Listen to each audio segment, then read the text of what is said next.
Guys ഇതാണ് cave. ഇത് എവിടെ ചെന്ന് എത്തണം ദൈവത്തിനറിയാം. കുമ്പിട്ടൊക്കെ പോണം. ഇരുട്ടാണ് ഗൈസ്. പക്ഷെ ഒരു എക്സ്പീരിയൻസ് വേറെ തന്നെയാണ് കേട്ടോ. എല്ലാവരും കൂടെ വരണം. നമ്മൾ പോയിക്കൊണ്ടിരിക്കണം ഉള്ളിലേക്ക്. അച്ഛനത് കൊടുക്കാൻ പോകണം. അച്ഛനെ കേവാണ് ഈ കാണുന്നെങ്കിൽ എല്ലാവരും. ഔ തല ഇടിക്കും, അതാണ് ഒച്ചയാണ് കേൾക്കുന്നത്. തല നല്ലോണം താത്തിങ്ങാണ്ട് നടക്കണം.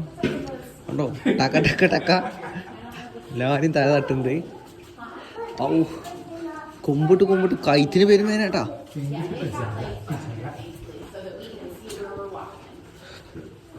നമ്മള് ശ്രദ്ധയോട് കൂടി നടക്കണം, ഇല്ലെങ്കിൽ തല എങ്ങനെ കണ്ടോ ഈ ഗ്യാപ്പുള്ളൂ നമുക്ക്. അപ്പോൾ നമ്മൾ തല മുട്ടും.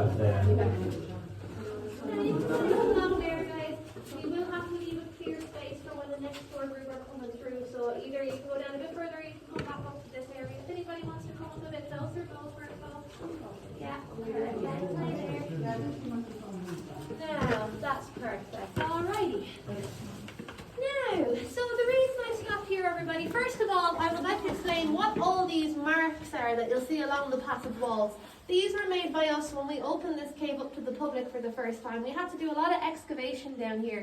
You see, this passageway is technically part of the original passageway that Brian and Mike first explored, which means it was really tiny. It used to be only about this high off the ground the whole way through. So that meant we had to do a lot of work to break down the rock. And unfortunately, for the guys that were doing that construction job, they weren't allowed to use the usual methods. Things like heavy machinery or explosives were definitely forbidden because they create too much vibration. And those vibrations would have traveled through the cave towards the stalactite. The whole thing might have started to shake, and then it could have collapsed, which was the last thing we wanted to happen. It is the main attraction of the cave, to be fair, so we needed to be extra careful to make sure we didn't do any damage. And they decided on a method called plug and feather. That's where these holes come in.